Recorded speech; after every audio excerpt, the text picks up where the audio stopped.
नमस्कार, creative classes में आपका बहुत बहुत स्वागत है। आज हम लोग ज्योग्राफी एनसीईआरटी 11 का सबसे पहले चैप्टर वन क्या है तो भारत की स्थिति।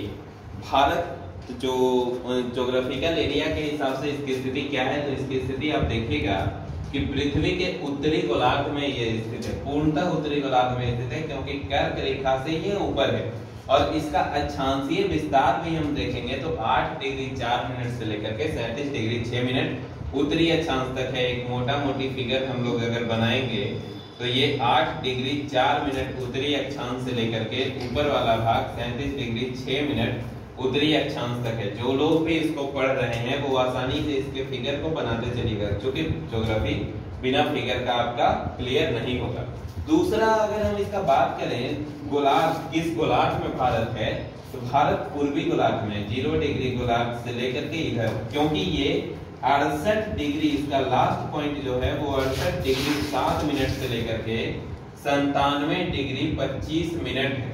ठीक है, तो ये पूर्णतः पूर्वी गोलार्ध में है और पूर्णतः उत्तरी गोलार्ध में है। अब अगर कहीं कहीं आपका सवाल आता है कि भारत की स्थिति क्या है, तो भारत की स्थिति उत्तर पूर्वी गोलार्ध में है, उत्तर पूर्वी गोलार्ध में है।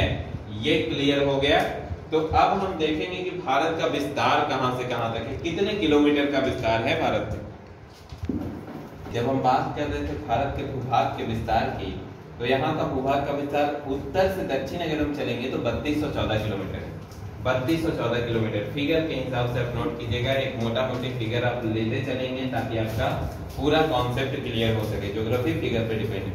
3214 किलोमीटर उत्तर से दक्षिण। पूरब से पश्चिम अगर हम चल रहे हैं तो 2933 किलोमीटर। पूरब से पश्चिम पूरा भारत 2933 किलोमीटर है। अब आप देखिएगा कि भारत से होकर के कौन कौन सी रेखाएं गुजर रही हैं जो आपके ज्योग्राफी के हिसाब से। देखिए, भारत के बीचों बीच से होकर गुजरने वाली रेखा कर्क रेखा, ट्रॉपिक ऑफ कैंसर। तो बेसिकली अगर आपका बेसिक कंप्लीट नहीं है तो जो लोग कर्क रेखा नहीं जानते हैं वो समझ लेंगे कि कर्क रेखा क्या है। पृथ्वी को आप देखिए कि एक बराबर भाग में बांटा गया है, 0 डिग्री इसको बोलते हैं इक्वेटर, और इसके ऊपर एक 23.5 डिग्री उत्तरी अक्षांश पर एक रेखा गुजरती है जो होती है कर्क रेखा, ट्रॉपिक ऑफ कैंसर। ठीक नीचे दक्षिणी भाग में 23.5 डिग्री दक्षिणी अक्षांश पर जो रेखा गुजरती है वो होती है मकर रेखा, ट्रॉपिक ऑफ कैप्रिकॉर्न। तो भारत जबकि उत्तरी अक्षांश में है, उत्तरी गोलार्ध में है, तो यहाँ से कर्क रेखा होकर के गुजरती है। और ये कर्क रेखा भारत के 8 राज्यों को काटती है। ये 8 राज्य हैं गुजरात, राजस्थान, मध्य प्रदेश, छत्तीसगढ़, झारखंड, बंगाल, त्रिपुरा और मिजोरम। जिनको ये कॉन्सेप्ट क्लियर करना है, वीडियो को पॉज करके आप फिगर को नोट कर लेंगे। ठीक है, इसके बाद हम बात करेंगे प्रधान ध्यान रेखा की, जो भारत का मानक समय निर्धारित करती है।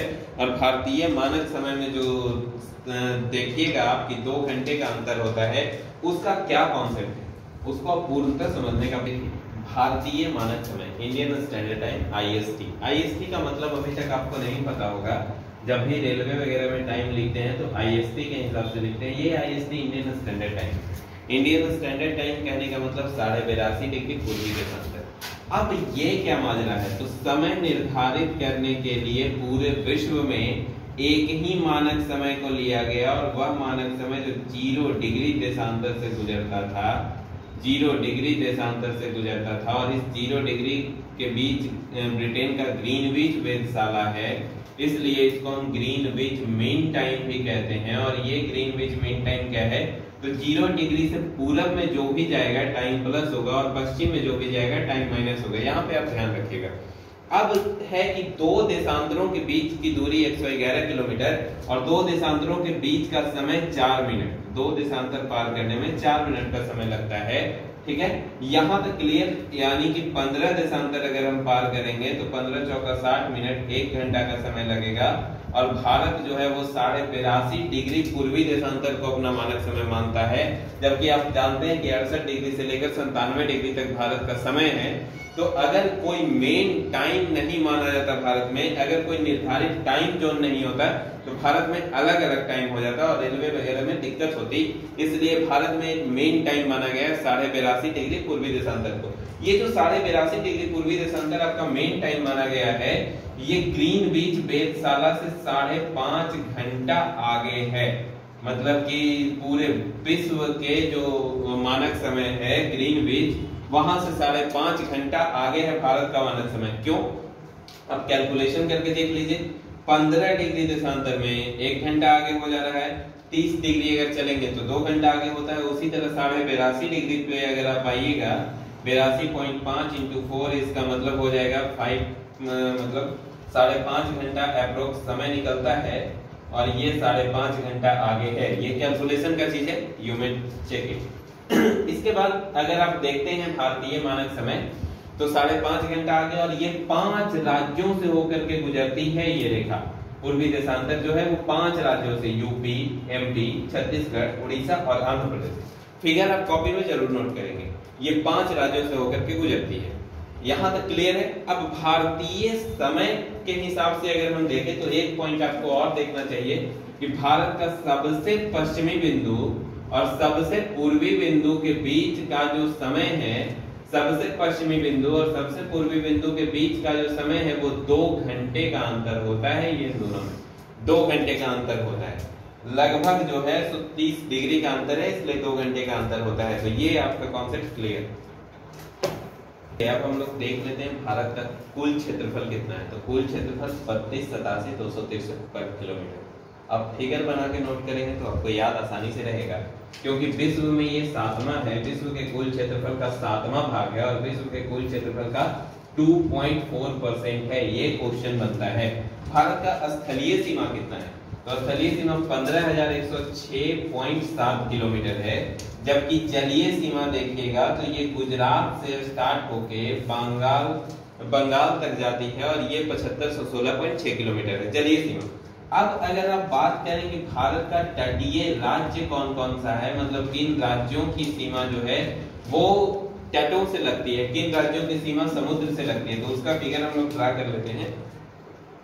तटीय राज्यों की बात कर लेते हैं। तो आप देखिएगा कि भारत भौगोलिक स्थिति के हिसाब से भारत में 2 प्रकार के सागर है। पूर्व में बंगाल की खाड़ी है और पश्चिम में अरब सागर है, और इन्हीं दोनों से लगने वाले राज्यों को हम तटीय राज्य कहते हैं। तो पश्चिम में देखिएगा तटीय राज्य कुल 5 है: गुजरात, महाराष्ट्र, गोवा, कर्नाटक और केरल। ठीक है, गुजरात, महाराष्ट्र, गोवा, कर्नाटक, केरल। इसको MGKK आप लिख सकते हैं, आप क्लियर करने के लिए। ठीक है, लेकिन बंगाल की खाड़ी की तरफ देखेंगे तो मात्र 4 ही राज्य है। बंगाल की खाड़ी में आप जानते हैं कि बहुत सारा पानी है, और पानी में जाने के लिए आपको बोट की आवश्यकता पड़ती है। तो इसका ट्रिक भी है boat, BOAT, boat. B for Bengal, O for Orissa, A Andhra Pradesh और T तमिलनाडु। यहां तक आपका पूरा का पूरा कॉन्सेप्ट क्लियर कि तटीय राज्य कौन कौन से हैं। ये सवाल बनता है, इसको नोट करेंगे। इसके बाद बता देते हैं भारत के पड़ोसी राज्य कौन कौन से हैं। ये देखिएगा फिगर के हिसाब से भारत के पड़ोसी देश। तो भारत के कुल स्थलीय सीमा में लगने वाले 7 पड़ोसी देशों के बारे में देखते हैं, लेकिन एक श्रीलंका भी नीचे है, तो हम कुल 8 पड़ोसी देशों को देखेंगे।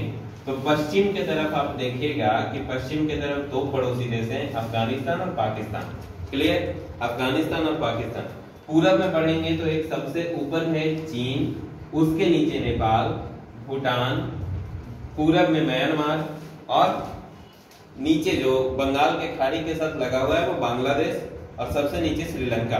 टोटल 8 पड़ोसी देश। फिर से आप इसको याद कैसे करेंगे? तो पश्चिम की तरफ 2 अफगानिस्तान, पाकिस्तान, उत्तर में चीन, नेपाल और भूटान, पूरब में म्यांमार, और नीचे इधर देखिएगा कि सबसे पूरब में बंगाल की खाड़ी के पास बांग्लादेश और दक्षिण में श्रीलंका। ये 8 पड़ोसी देश। फिगर थोड़ा सा खराब है, लेकिन आप इसको नोट करेंगे और इंटरटेन करते हुए पढ़ेंगे। अगले वीडियो का इंतजार करेंगे। चैप्टर 2 जल्द ही अपलोड होने वाला है। बहुत बहुत धन्यवाद।